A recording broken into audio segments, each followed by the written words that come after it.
welcome to another Making Sense of It with me, Emma Kenny. And me, Pete Smith. This is podcast 5. 5? I think we're being really organised because we're actually managing to do what they tell you to do and getting them out on time. I know. We've got at least 4 listeners as well. I think we've got about 6, I think. Do you reckon? I reckon. Is your mum and dad listening? Mum and Dad, all we've got to do now is get a couple of aunties and uncles to listen. And we've made it. The thing is though, on a serious note, we're getting momentum and we're actually going to have some really good guests on. We are. So we have coming up a really impressive guy from Liverpool who's a male sex worker. We kind of mentioned last time we were on that we were quite obsessed with the whole differentiation between places like Australia and the UK when it comes to attitudes towards sex workers, and also the definition between what we consider a sex worker and a prostitute. So a guy's volunteered to come on, which is going to be awesome, so we'll have him over in the next couple of weeks. And also we talked a little bit about pro-legalisation of drugs and the reason behind that from a political level, and we've also got somebody who's going to be coming on to talk about that. And even more exciting, somewhere in the future when I can arrange it, I've got Brian, or True Geordie, coming on. So he's a young person and I suppose a middle-aged person's vlogger, and I've done his podcast and he's just awesome, but I want to get to grips with his story. Who is he? What made him? So we're doing all right. We are doing all right. Oh, we've got a fertility expert coming on as well. He's going to talk about journeys. I'm infertile, so I can't have children naturally. So she's going to come and talk to us about that kind of journey, what people go through, and all the politics and policies around the fact that lots of people are turning to donors and all those issues. So I feel like for podcast 5, we are ripping it. We really are. I think it's hard to pick out of them those guests that we've got coming up, which one will be the most interesting. Totally different. All interesting. Yeah, all interesting. What are you doing? Starting some kind of competition? Yeah, in my head. It's like a little vote panel. Yeah. No, we're all going to be as mutually interesting as each Yeah, other. very diverse. Yeah. Yeah. It's funny because this week's been one of those weeks, hasn't it? Because we've just moved into a house. We had 6 months of being embroiled in the worst house move ever. And if anybody is listening and is going through a house move, we have your empathy fully here. Because we started the process, didn't we? Took a long time to make a decision for a start, so I was really connected to my old house. My old house is the place where I became a single mum. My little boys were 2 and 4. We'd been in the house about 8 months, and then my husband had an affair. That meant that we split up straight away, and suddenly I was plunged into a situation where first I couldn't afford my home. He didn't financially support me enough to pay the mortgage, so no criticism to him there. That's just genuinely a scenario that existed because he needed a place of his own as well, and I had to figure out how on earth to keep that place, and I credit that house with forming me. And for anybody who's listening who's a single parent, you know exactly what I mean, because it's really hard for people to get their heads around it unless they've been through it. You know, when I became a single mum, I went from having not a comfortable lifestyle. Me and my ex-husband, we certainly weren't good earners. I worked part-time. I was just obsessed with bringing my children up. You know, I was one of those mums who wanted to be a stay-at-home mum. I couldn't afford to be, but I compromised and did 3 days a week. And I used to spend time baking, and I lived in soft play areas. I literally lived in soft play areas because it was a way that you could kind of hang out with other mums and drink coffee whilst your children were safe because everything was soft if they fell over. It's kind of the perfect place for an average parent like me to attend. And that house symbolised my beginnings and my essential resilient journey, because it was in keeping that house that I started to pursue things like the media. Yeah. And it was through needing that house that kept me working towards that goal. So when we decided that we were going to move, that was like a huge psychological shift for me, because I'm always kind of quite a karmic person. Like, I still salute at magpies. I know that magpies do not make a difference to your day, by the way, but somewhere deep in my conditioning, that programme Magpie that ruined my life and a lot of people in my era, 1 for sorrow, 2 for joy, 3 for a girl, 4 for a boy, 5 for silver, 6 for gold. Who cares what comes next? You're never going to see that many often. The programme Magpie? Yeah. What was it about? Because I've been watching Magpie, but it was around the same time as Tomorrow. It was around disturbing children's perceptions of luck and life and superstition. It basically created that option. I remember that. I remember, was it around the same time as Tomorrow's World? Similar. Da, da, da, da, da, da. Oh, no, it's not that one. That's Tales of the Unexpected. That's like Thursday night. Do you remember? Yeah, Tales of the Unexpected. I think it was after Day of the Triffids and Doctor Who. I think they were on the same night. Tomorrow's Juliet Bravo. Juliet love Bravo Juliet was on a Thursday as well, I think. In fact, in my head, everything was on a Thursday. Well, it probably was because there was very limited options when we were kids. Yeah. But back to Tomorrow's World, you're quite right. The science programme, which was all about new inventions. I don't know, Magpie was like some kids' programme, wasn't it? Yeah, but I just recall it being on the same.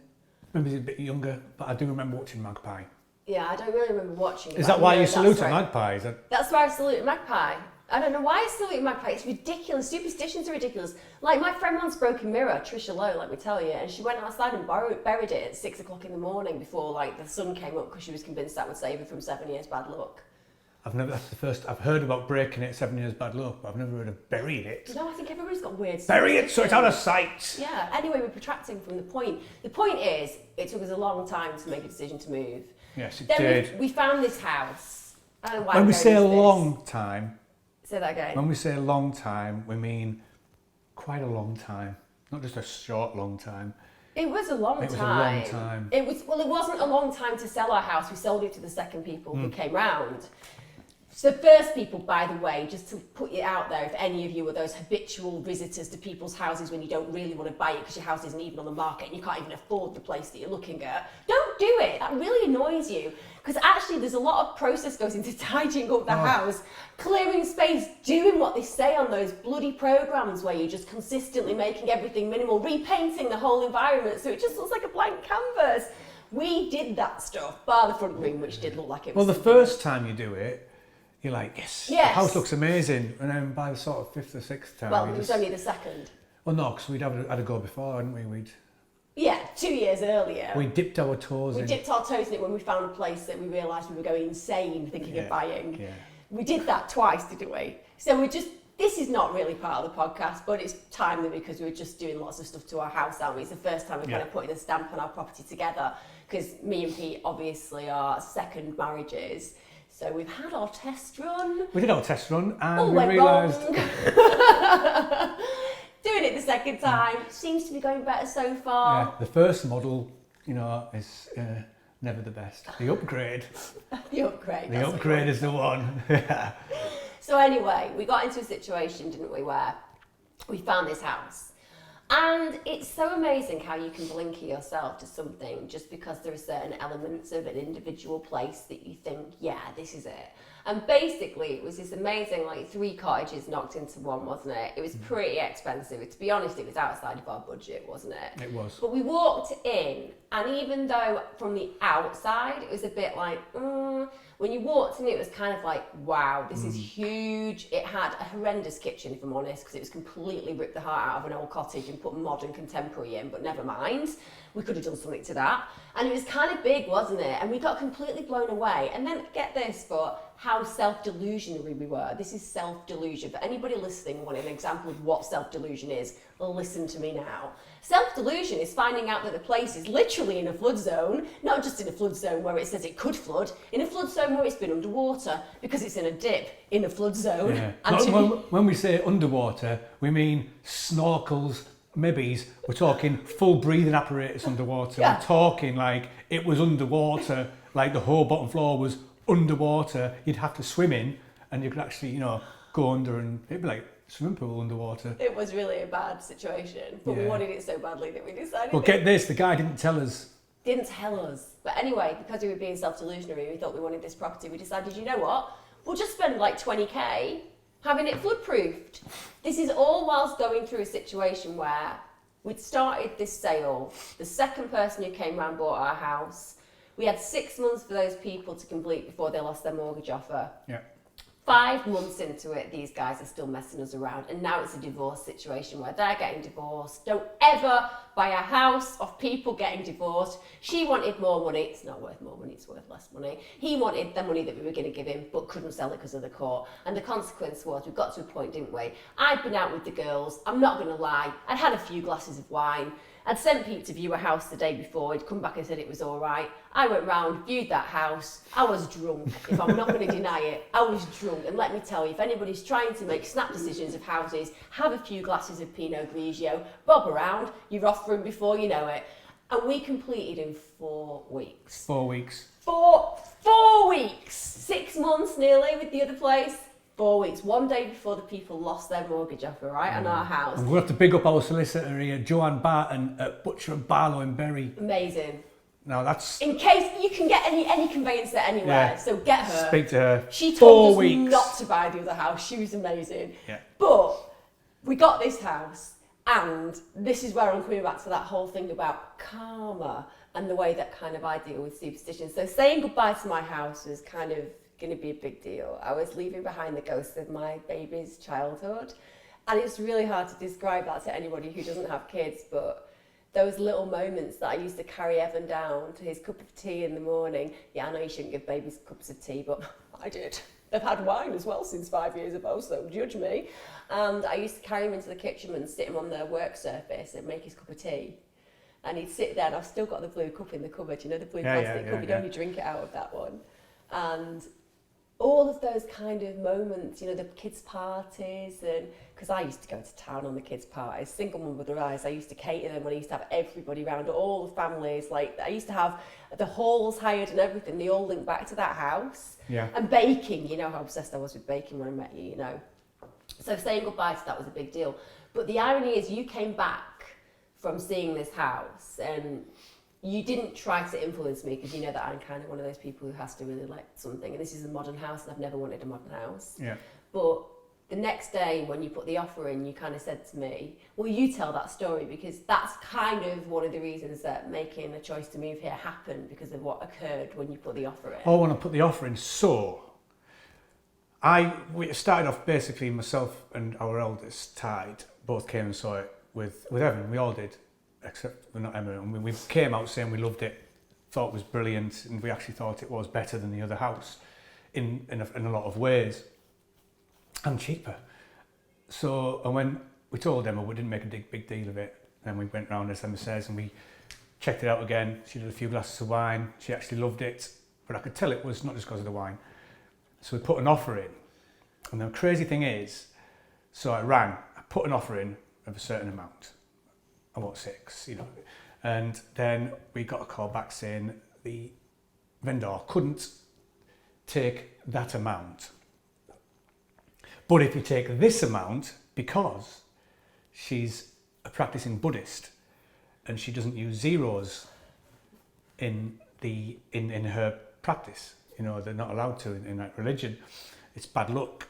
So if we take it, the 9999. So if you do the 9999, and I thought they were going to say it even higher, and and I was like, oh, if it goes in here even higher, we can't do that. And they were like, she knocked a pound off, and then they said, will you take it? And I was like, well, I'll have to speak. She said, well, if you take it, we have a message for you that she can only give to you if you take it. So I was like, well, so I just said, yeah, we'll take it, because I wanted to see the message anyway. But we took it, I spoke to Emma before and about the price, and if it was going down, well, I'd take it, so we accepted the offer, and you'd probably accept the offer anyway, wouldn't you? Because, you want to hear the message. And it turns out it was this, I don't know if it was Buddhist scripture or a message from the Buddhist religion, but it was this message that she could only tell me if we'd accepted the offer. So I accepted the offer, and she told me this message. She'd written it down, and it was about how the house was blessed. It was good luck, and all that she's had is amazing good luck within it. Not one thing's gone wrong.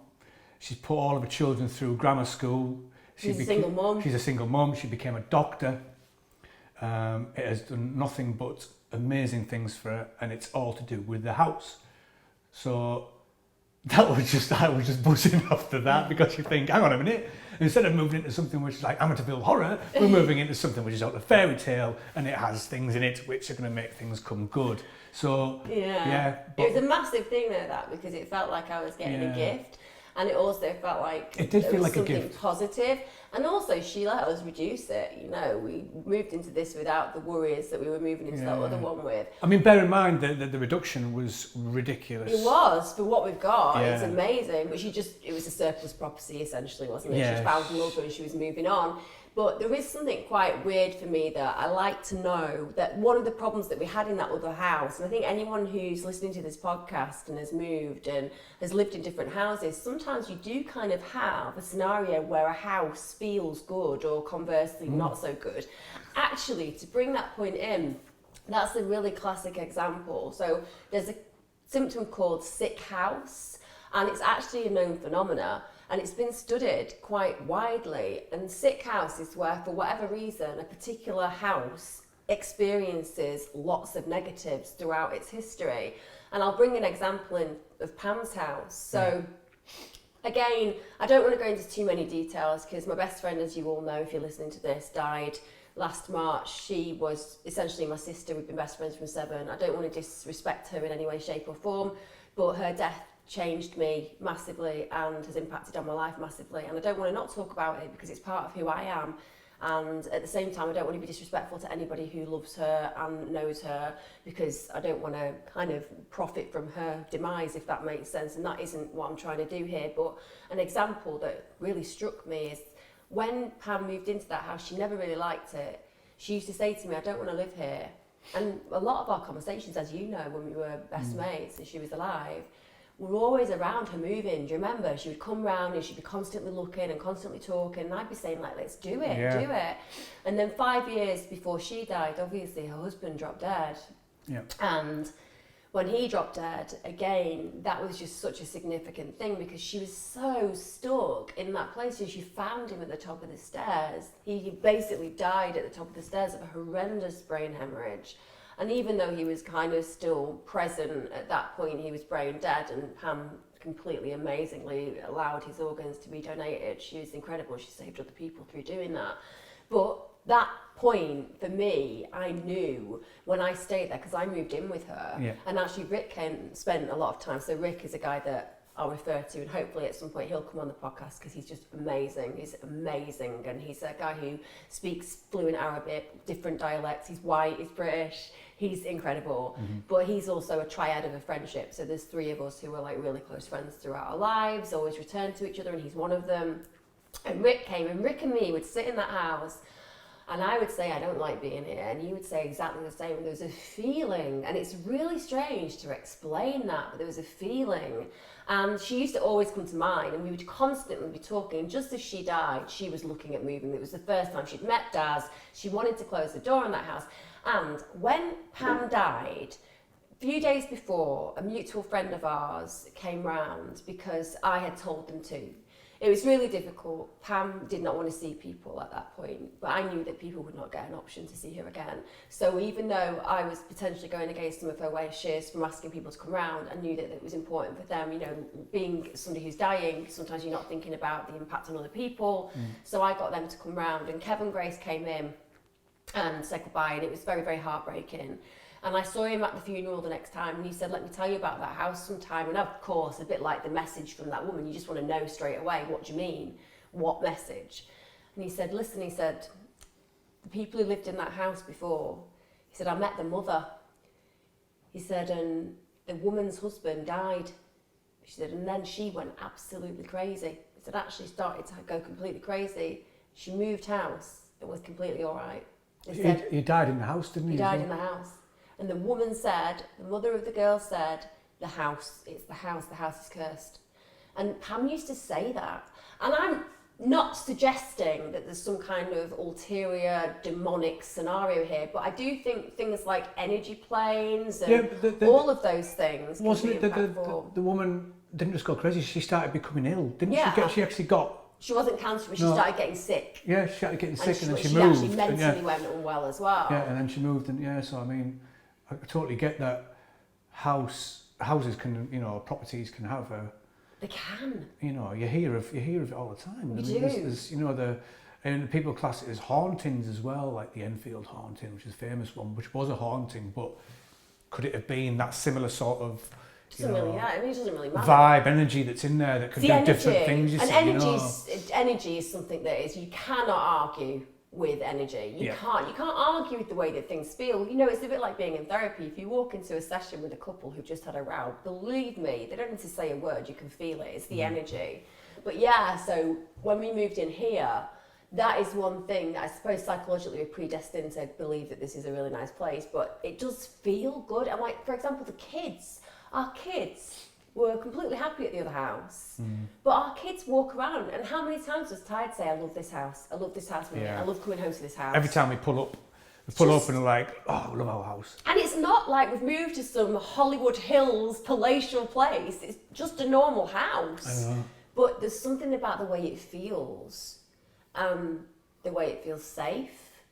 I don't know, it just kind of really resonates with me. So that kind of karmic experience of connecting with psychologically how I felt about the old one and grief and saying goodbye, I just don't feel like that now. I just don't even think about that. And even though it had such an important part of my life, it really doesn't hold me at all to those memories. I don't even want to go and kind of drive past the area anymore because I just feel like that story's closed. Yeah, we drive past the bottom of the actual road to get into it every day, and it just, it's there's no point in dwelling on the past, really, is there? You know, because if you drive past, all you're gonna be doing is, oh, look what they've done to the house. Why are they doing that to the house? I wouldn't have done that to the house. You know, It's strange. The memories are there. We've got our memories. We've got our video footage. We've got our photos of being there. I mean, because they're good memories for me. You know, they're great memories. Because it's sort of, you know, it's our beginning. Our beginning in a place where I knew that, you know, what a real relationship was. You know, so you know, as we've already covered the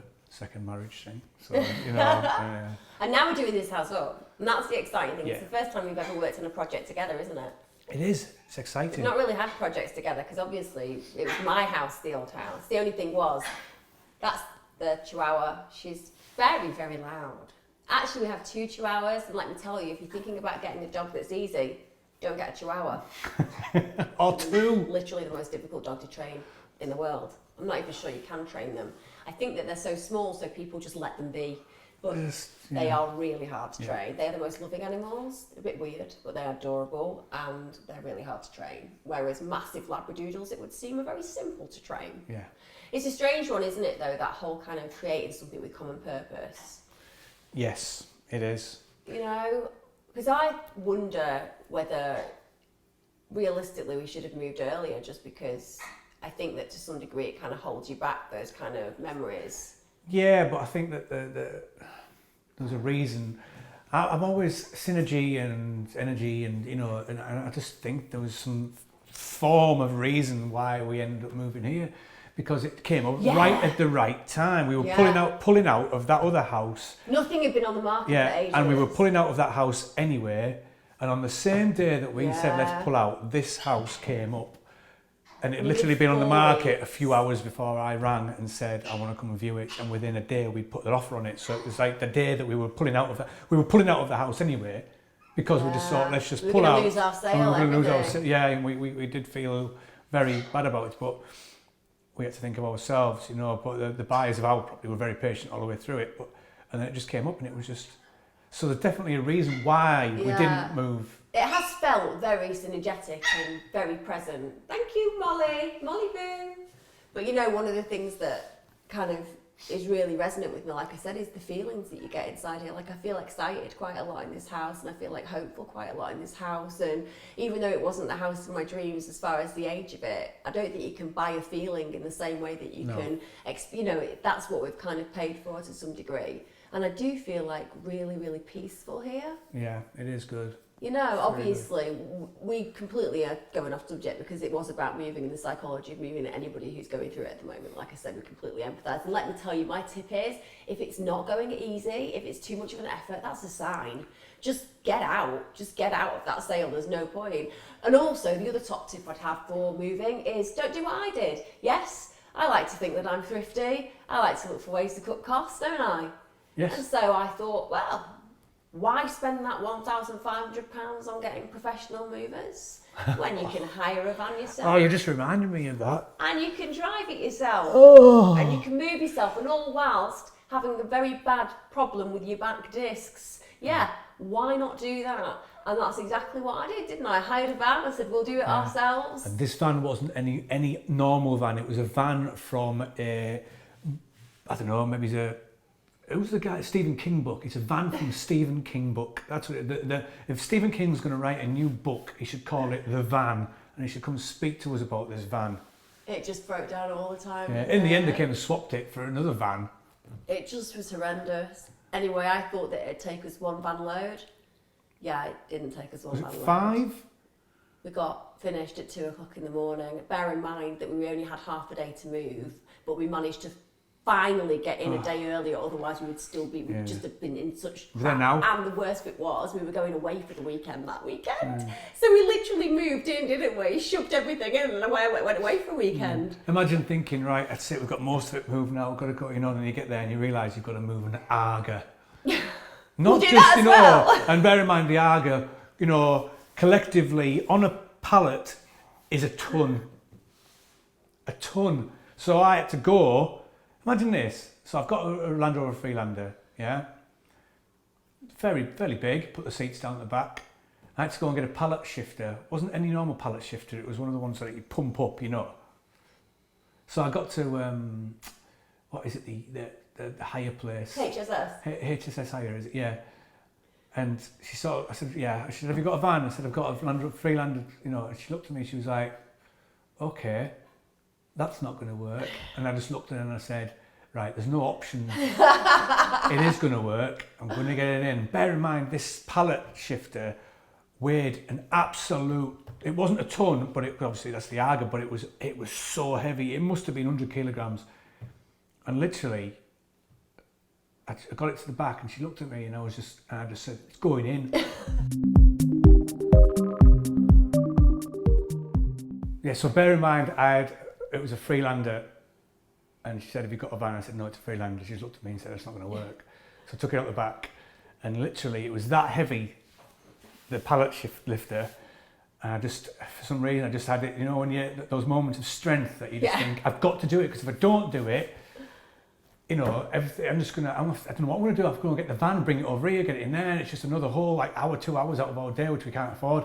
And I just lifted it like Samson, and sort of put it in and dropped it on, and then pushed it, pulled it around, lifted it, pushed it in. She just looked at me and went, it's the first time I've ever seen one of them get put into anything but a van. Well. And she just walked off shaking her head, and I put it in and got there. And, to move an Arga, and bear in mind, the old drive we were on was like that. So, literally holding this. 3 cars of it. How did they do that? I ruined my Audi when I went up that path. No idea. I know, but yeah, it was something I would never ever want to do again. Moving, we're never moving again. I mean, that's the stuff. I shot so much stuff out, and then we culled it. But we still had it's just. The thing is, as well, though, that what I will remember from moving more than any of it is just how my family came and how your family came. Like Bart came, my brother came, my dad came. Everybody was just present. Even the kids had a day off school and they came. And that whole ability of just connecting with each other and just helping each other. Because I just think that one of the reasons why I've always chosen to stay around here, even though my work is mostly in the south, is because you just can't buy having that family feeling around you.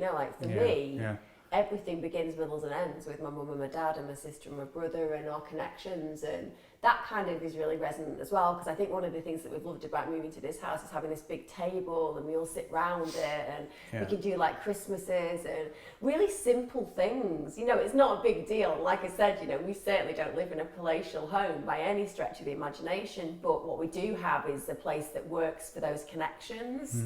And I just absolutely love it. But anyway, that's just a massive detracted and protracted experience of explaining how we get it if you're moving and it's hideous.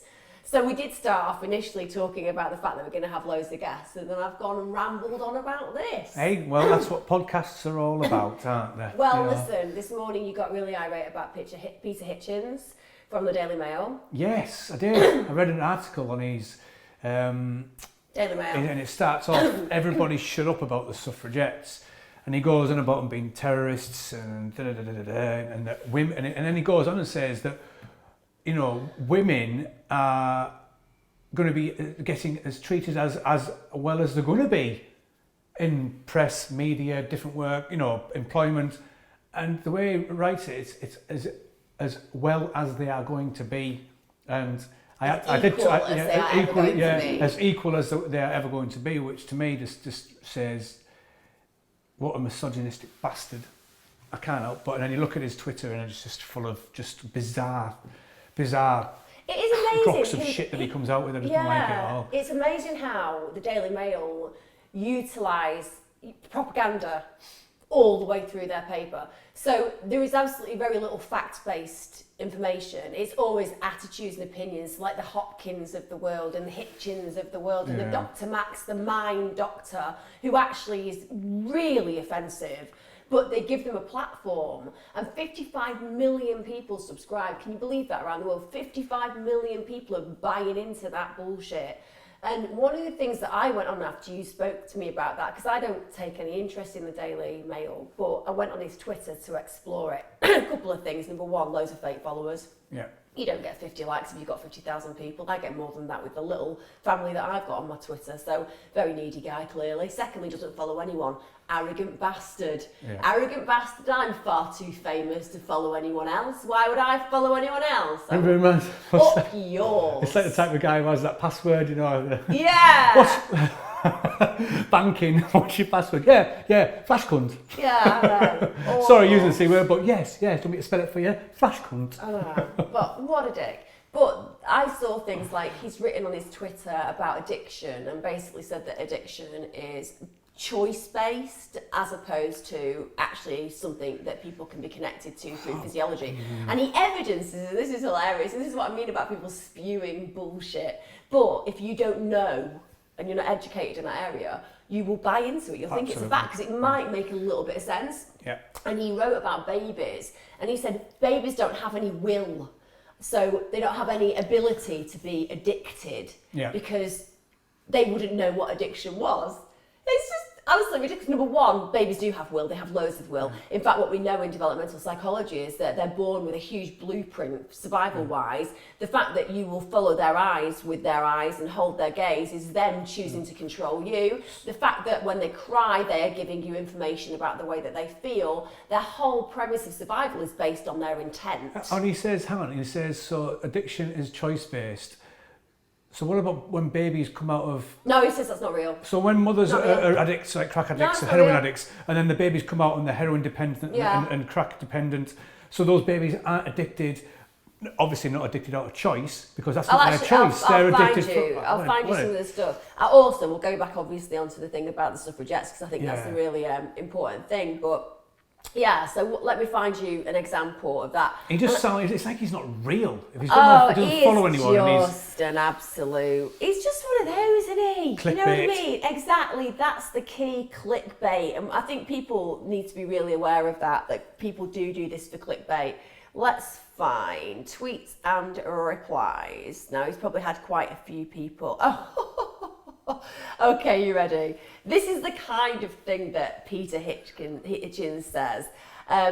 Or you can examine the facts and find that I'm right. Doctors are often wrong. You're right, Peter. You'll be more right than qualified professionals and medics. That makes perfect sense, Peter. Yeah, being a journalist, I'm absolutely convinced of that. Thalidomide, lobotomy, barbiturates. Actually, to be fair, Peter, thalidomide had horrendous impact, we know that, but did it stop the morning sickness? Yes, it did. We've learned not to use thalidomide for that, and thalidomide is still used actually in medicine for certain things, but obviously not when you're pregnant. Lobotomy, yet again, certain lobotomy procedures are still continued and are very effective when dealing with things like epilepsy. Barbiturates are incredibly useful, so that's a pile of bollocks as well. And are influenced by fashion and pharmaceutical company lobbying. I'll buy into the fact that pharmaceutical companies do some really negative things, Peter. That's the only point that you're making, okay. And he's basically saying that addiction just isn't the case. And on top of that, he actually offers the fact that, basically children, babies, are born without any kind of will, and therefore they can't possibly be addicted. Just doesn't make sense. What blows my mind though is that these people say things in a way as if it is a fact. Isn't it crazy? So there you go. This is how it goes. Mark White has said, there you go, Mr. Hitchens has said that addiction does not exist. So all you doctors and counsellors that specialise in addiction can just tell all your patients to pull themselves together and stop being selfish. Oh, and find something else new to do. And the response to that, Peter says, is, do you think that at all? Newborn babies have neither will nor choice. They have will. Choice is limited based on the fact that their brains are being formed to the degree where they can't walk initially. But as far as choice goes, well, that's a very philosophical debate, because they choose to cry, which alerts your responses, which means that you are essentially controlled by their responses, which means they do have choice. Also, they have choices to feed, they have choices to do lots of things. Also, as far as will goes, again, we see that they've got lots of will. That's why they smile, etc. They have will, they have feelings. So he says, be addicted if such things exist, as the whole point of addiction is in its negation of will and choice. In that case, they've been poisoned by their criminal mothers. Oh, what an absolute tosser. Yeah, I don't like his writing. I don't like his opinions. I think they're a little bit, not just misogynistic, but just downright just a crock of shit. Really, yeah. Right? Well, I don't know you personally, so I'm not going to attack you in a personal way. But come on, mate.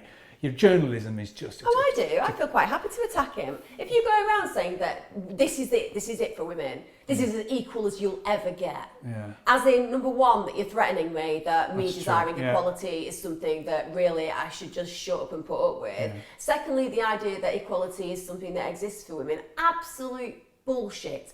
Any woman who is listening to this knows that the truth is we will never be as physically present and dominant as men, and therefore that's why 3 of us get murdered a week by our domestic abuse partners. Now, men do get killed by women, a lot rarer, because we don't physically abuse to kill on the whole. It's as simple as that. That does not mean that women do not coercively control. It does not mean that women are not hideous bitches in relationships and that men are not abused. They absolutely are, but it is not the same. That's why we call it a gender-specific crime. It might not make people happy to hear that, but that's actually the way it is, based on statistics. A bit like we talked about last time with profiling. That's the deal. But the idea that women who are still being paid massively less than men in the workplace, women who are seen to be the ones who should give up work to have babies because that's their natural inclination, women who have to put their own careers on hold because their bodies might be working against them, but then are judged if they go and have things like egg retrieval to worry about that later on down the line.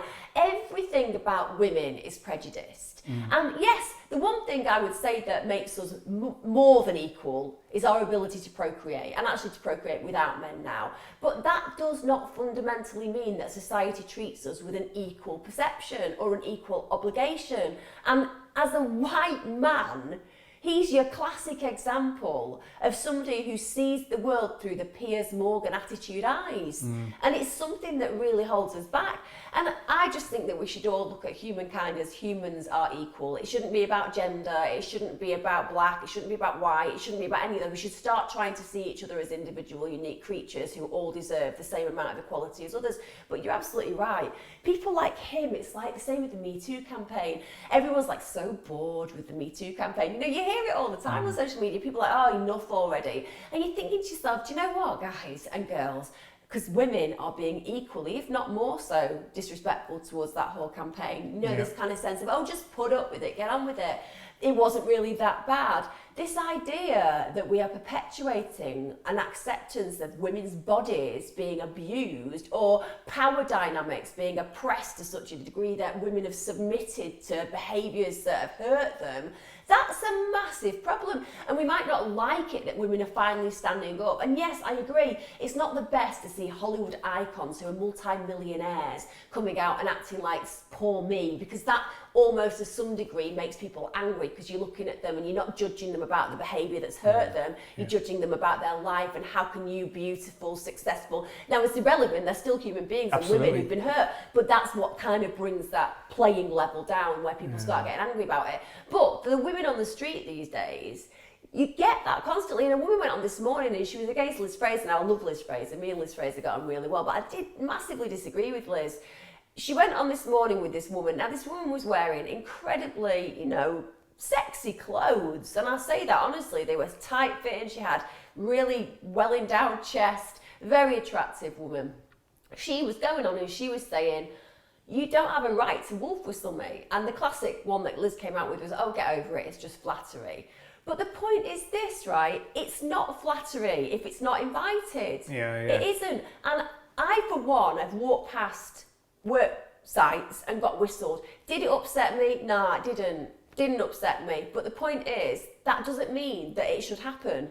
Just because I am somebody who can handle that, it doesn't happen very often anymore, by the way, because I'm of an age where there's always a younger girl walking past who gets the whistles. But oi, workman, what are you doing? She's gorgeous. No, I'm quite happy with that, you know. But the point is that Liz was kind of arguing it, and people got in touch and they were like, how dare you be saying that when you look like that? How dare you expect men not to wolf whistle you when you're wearing such figure-hugging clothes? Now, that is one step away from saying you deserve to get raped because you were wearing a short dress. Yeah. You know? You know what? It's just, you know, everybody should just respect everybody else. Everybody else's opinion, everybody else's way of living. You know, you don't have to go as far as ask, look, am I all right? You know, just respect people. It's not hard. No. Well, I'm not perfect. Throughout my life, I've, you know, disrespected, whatever, not women and stuff, but, you know, in certain situations, I haven't been perfect, but I'm learning as I go on, as I get older, just all it is just about respect. Just treat people. It's not hard, is it? It's not hard. It's got nothing to do with education. You know, people when you talk about the people saying about the Hollywood people, and you know, it's just like, look, these people work hard, right? They work hard to get there. It's fair enough. Some people are born into money and they can get up there easier, but just that's the way it is. You know, you can't help from where you're born to. You can't, but they work hard still. People who are actors and actresses work their socks off. So that doesn't take away from why they should be coming out. People saying they're jumping on the bandwagon, you know. They probably have to keep quiet because of the careers and they're scared to say anything, you know. And it's the same, there's no difference between them and the woman on the street who is a cleaner or a office worker or works in a school, you know. It's still humans. I know it's different, you know, situations with the work. Money doesn't stop you being abused. Money doesn't stop you being abused, and money doesn't stop you from, it doesn't stop you from being the same as the next person, except for the money. Fair enough, but everybody's blood runs red. Yeah, you know and also, what I mean? to be honest as well, you think about the actresses and actors, a lot of the time the actresses will have been put under far more duress than the average person because they're going for jobs with these guys in power who know how to get them on the casting couch, so to speak, and to make them feel like if they don't, their career's going to end. You know, usually when you're going for an office job, that isn't the case, or when I've gone for interviews, I've certainly never felt that way. You know, I have never been in my workplace sexually harassed in any way, shape or form. I've always had really respectful people that I've worked with. I've worked with lots of men, lots of women. I've never felt that. Yes, I've had flirtatious behaviour. I've engaged in flirtatious behaviour both with men and women. I quite like flirting, and sometimes I have to acknowledge that could have impacted on them negatively, but that's their choice to then maybe have a conversation with me. But you have to accept that your behaviour has consequences. And it's an interesting debate because of the fact that when you actually look at how that transmutes to the courtroom, for example, you know, I've worked on cases where girls and boys have been sexually abused, and the barristers are trying to suggest that they have seduced the individual abusing them. And it's almost like it's an acceptable thing to do, either to make that individual look like they are the person who's been the seducer and the provocateur of that behaviour, or that they're a liar. So when you actually look at the way that even our legal system works, it's about to take a victim and to reduce that victim to the tiny minuets of their behaviour that could cause others to distrust them. And when it comes down to things like rape, you just have to look at the absolute tossers who are some of the judges. Not all of them, there are some amazing judges out there. But you know, these old boys, and you can tell that they're like nearly 900 years and they've had far too much whiskey and they think women are a certain thing in place. And they literally will coincide and collude with the barristers who are basically suggesting that because the girl was walking around drunk, she was inviting that kind of attention. So that goes back again to that whole idea of inequality. Don't get me wrong, I worked on that documentary not so long ago, Raped, My Story, up for a Royal Television Award. Thank you very much. I'm very, very happy about that. Whilst you don't see me in it, I was the person who did all the support behind the scenes, and it was an absolute privilege. The women and men who took part were incredible. But it was the first time I'd worked with a guy who'd had a really negative experience when he was raped. A heterosexual lad, raped by two guys for a very long duration over 12 hours, terribly affected him. He had exactly the same. The whole scenario is your word against theirs. You went back to the hotel room, you were drunk. You know, this kind of presumption that if you are inebriated or you were doing something like having fun, or who cares if you're wearing a short skirt or looking loose and provocative, that's not an invite. And so going back to Peter Hitchens, when idiots like that come out and say that kind of stuff, they're the things that set us back they're the things that change the way that people perceive women, and it's so annoying. Well, it's because he's spouting that to all those 55 million people, you know, and you say like a certain percentage of that, you know, fall into his trap of clickbait and read his tosh, and you know, then believe it, and then become blinded with the bigotry and misogynistic beliefs that's coming out of that, you know, not so much that paper, but which there is a lot of it in that paper, but the people they employ, like him, and it said Katie Hopkins, you know. No, Katie Hopkins isn't employed anymore by them, but she's not, is she? Yeah. One good thing you did. Really interesting, because obviously I did a piece with her where it was about the programme where she put on loads of weight and then she lost weight, and she couldn't kind of get her head around the fact that somebody who puts on weight purposefully doesn't understand what it's like to be overweight.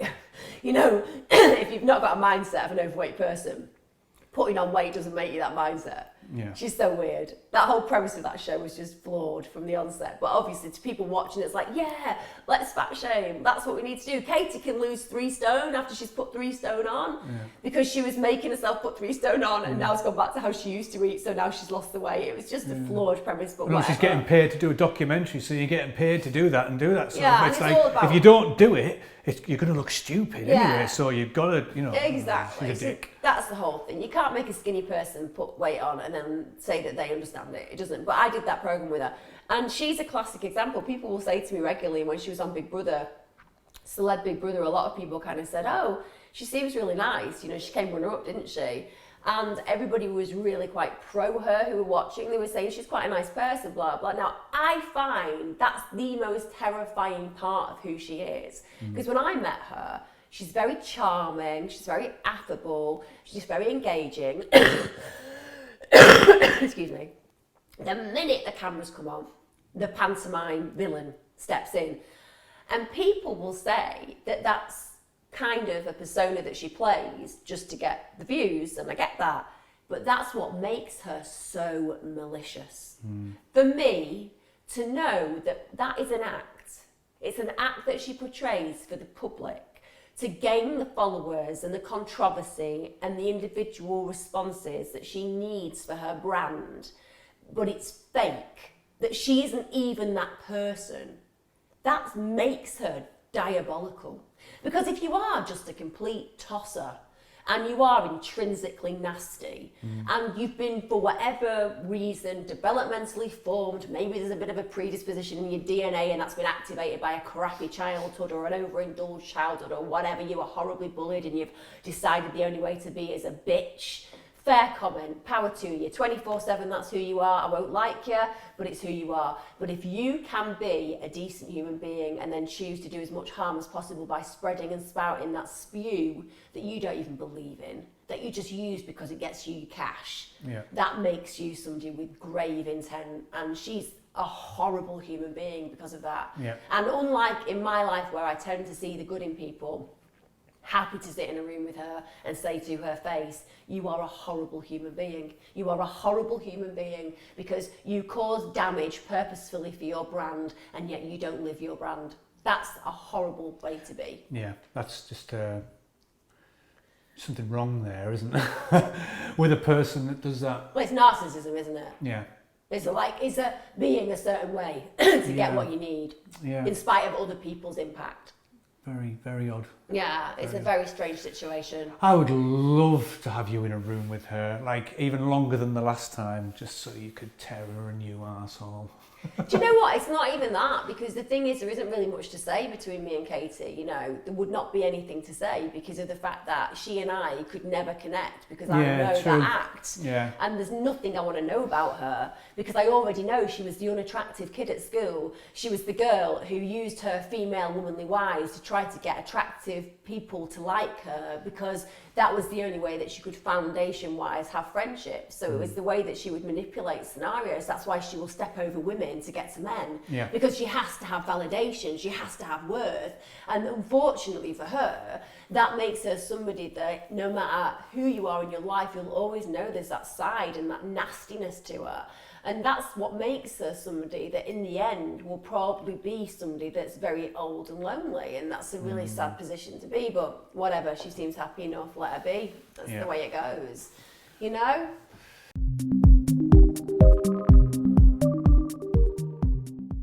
Well, I feel like we've covered loads of random stuff today. We have. A few ramblings there about moving house, about suffragettes, about Peter Hitchens, a bit of Katie Hopkins, and basically lots of stuff that probably doesn't go together, but nonetheless we've gone for anyway. Yeah, but that's the thing, you see. We've been making sense of it, or have we? I don't know. Making sense today. I want to know why, do you? I don't know. I mean, it'd be nice for people to, as I say, get in touch. Yeah. If you've got any ideas of, again, guests, we've already, can't even speak. As we've already said, we've got some good guests coming up, from a male sex worker to a pro-drugs author. Legalisation, yeah. And the amazing True Geordie.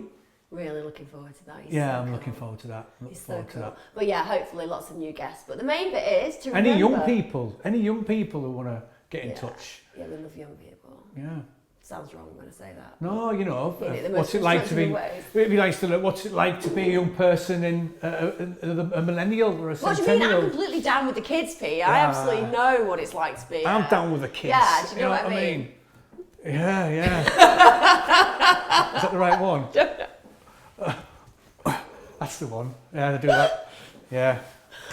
People on the podcast can't hear that at all. You're just doing dance moves. Yeah, we could actually just do anything, couldn't we? You know. Now, I used to be a breakdancer, so I should be able to do these. I might master them for the next time, and then show you my dance moves. You're gonna have to do a live with Pete, break beats on the street or something. Like, just get a little bit of a live one out there, putting some stuff in. Doing some. What, a live feed? Yeah, doing breakdancing. Put your money where your mouth is. Put money where your mouth is. Yeah, definitely. Can I dress up as someone else? No, you've got to do it like old school. I want you in a proper shell suit with a big VW and a hat at the side. Oh, like I've got one of them. I've got my Kangol hat. Yeah, like proper deal. B-boy style, like. Yeah, that's right. We're doing it. Yeah, I can do that. Yeah, and I'll stand behind you just like that. Yes, just stand, don't move just at like all. Stand with my arms just nod every now and then. Yeah. Yeah, right. And like we'll get some real. Probably with dark glasses as well. Yeah, some real old school electro. Yeah. You know, that's it. That's what we're gonna do. Bit of lino. Yeah. I'm gonna put some carpet under my lino. Making sense of it on the streets. Yeah. I like that. With beats, breaking some beats. Go old school. We're gonna go old school with a K, not a CH. Hip hop. Yes, I'm up for that. We'll change it. Anyway, we're gonna you get me. We're gonna get going. We're going to return for next week's Making Sense of It, where we will have a guest, hopefully. So we will have a guest. So. But as is mentioned, if you've got any areas that you want to cover, please let us know. We're trying to keep it light to some degree, but that doesn't mean that we can't go into some really deep, dark areas if you want to. So just get in touch with us, add a comment on YouTube. Don't forget to subscribe. It's Making Sense of It on iTunes, and you can look up Emma Kenny TV on YouTube and Twitter and Facebook, and you'll be able to follow it there as well. The main bit is keep watching, keep listening, keep growing with us, because we're hoping by next year we're going to have 33 followers. So that's where we're going. Aim big, dream big, visions. See ya.